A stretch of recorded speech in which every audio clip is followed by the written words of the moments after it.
The battle arenas in Hogwarts Legacy are a ton of fun, a great way to gain some XP and some fantastic ways to fill out some of your collections if you're looking for something specifically such as one of the traits, or you're just trying to get all of these collections completed. Now in total there is 3 battle arenas in the game if you got the Dark Arts battle arena through the deluxe pre-order. If not, there is 2 in the game. These battle arenas are located firstly in the North Ford Bog, right at the top of the map here. You will see the battle arena in the top right area.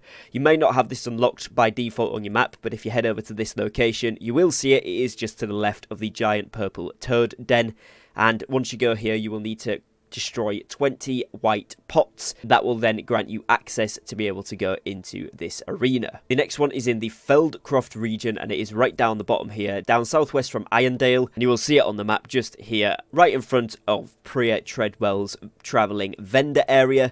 And this one again will require you to destroy 20 white pots in order to gain entry. Now, when you are accessing the battle arena in the Feldcroft region, you will need to grab a quest from one of the NPCs in Irondale, who will tell you to go down here in order to unlock this, and that does complete the quest, so you may want to do that alongside unlocking this arena. Now, if you did pre-order the deluxe edition of Hogwarts Legacy, the Dark Arts battle arena can be found in the Forbidden Forest. If you head just slightly northeast from the East North Hogwarts region Flue Fire in the bottom edge of the Forbidden Forest, you will see the Dark Arts battle arena. This one requires you to destroy 10 of the white pots in order to gain access to this arena. Now, it's also worth noting that these arenas are not an unlimited source of XP. If you head over to your challenges tab from kind of your main menu here in the challenges section and go on to combat, as you can see, once you've defeated the maximum amount of a certain type of enemy, these arenas will not reward you with XP. So you can see here I've done 100 Dark Wizards. If I was then to kill more Dark Wizards, I'm not going to get the XP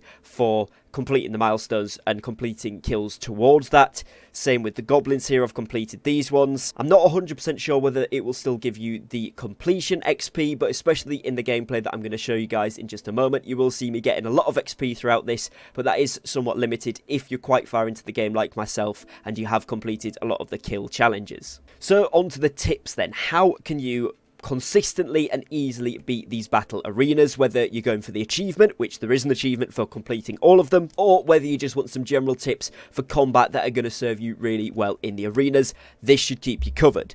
So the first thing to note is that at the end of a wave you will get some health regen, so you don't need to spam pots, particularly if you haven't got many pots or you're pretty low on health but you're about to finish that particular wave.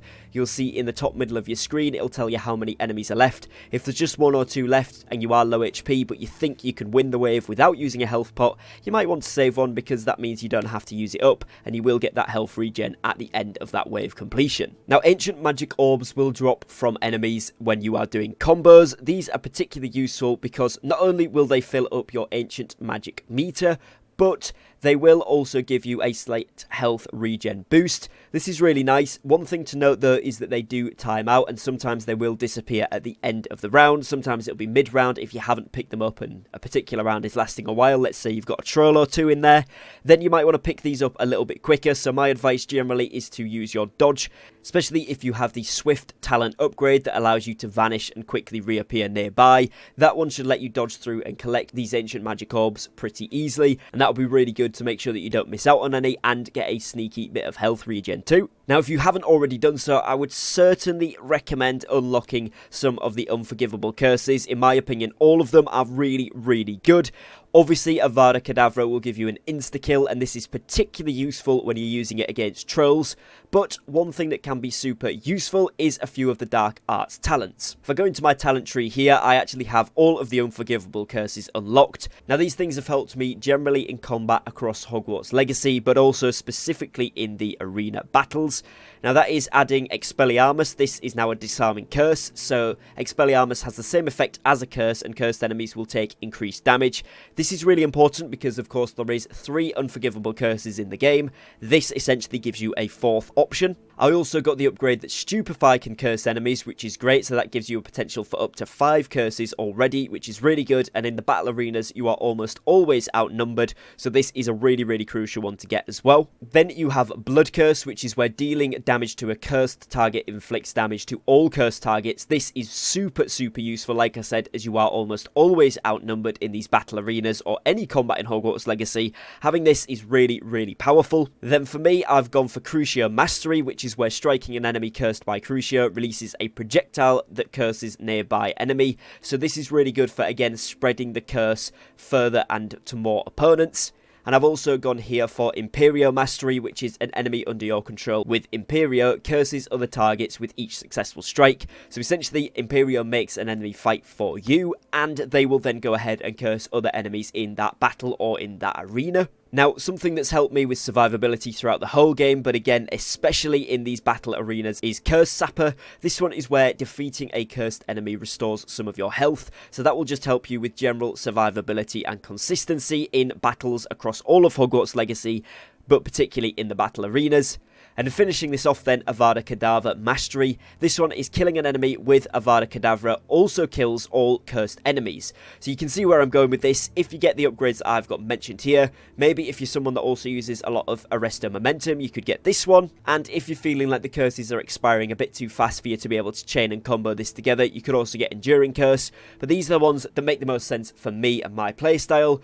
But you do want to get the ability to curse at least 4 or 5 enemies. And as you can see, those waves of where you've got to kill 16 enemies, suddenly you can kill 5 or 6 of them with one spell. This becomes really useful and is a real fast track way to get through a lot of battles and really help you out in these battle arenas, especially waves like the 2 troll waves. You can easily kill both trolls if you curse them both, then Avada Kedavra one of them, both of them will be killed instantly, so it's really powerful. As with before, if you go into your challenges section of your field guide and you look at the exploration section, having at least one of these milestones completed on the ancient magic traces section will really help you, as this will add an additional bar of ancient magic power to your skill set in the bottom right of your screen. If you've got 2, obviously you get 2 additional bars, and this is essentially going to mean that you can use your ancient magic a little bit more often or potentially more times throughout the battle. And if you are managing to get high combos, this is going to be super good, as you are, again, on top of if you're using the Dark Arts magic, this is going to be another way to get a few insta-kills or do a large amount of damage to some of the beefier enemies. Other than that, general tips are of course going to be remembering to block when you see the orange circle above your head. That's going to give you access to not only blocking the incoming attack, but also the chance to cast a Stupefy to the enemy that cast the spell against you.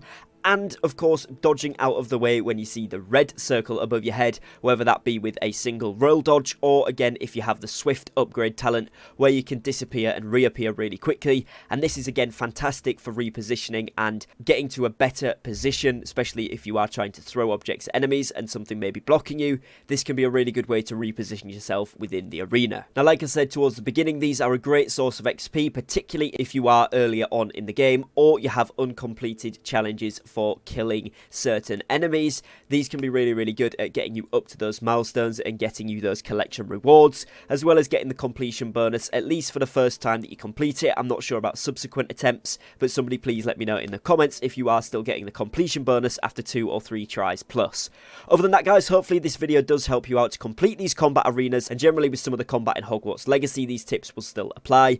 If the video did help you, please do drop me a like down below, and if you are new to the channel, make sure that you drop in a subscribe for tons more Hogwarts Legacy tips and guides. Other than that, I'll catch you guys again very shortly on a brand new upload, so take care and peace.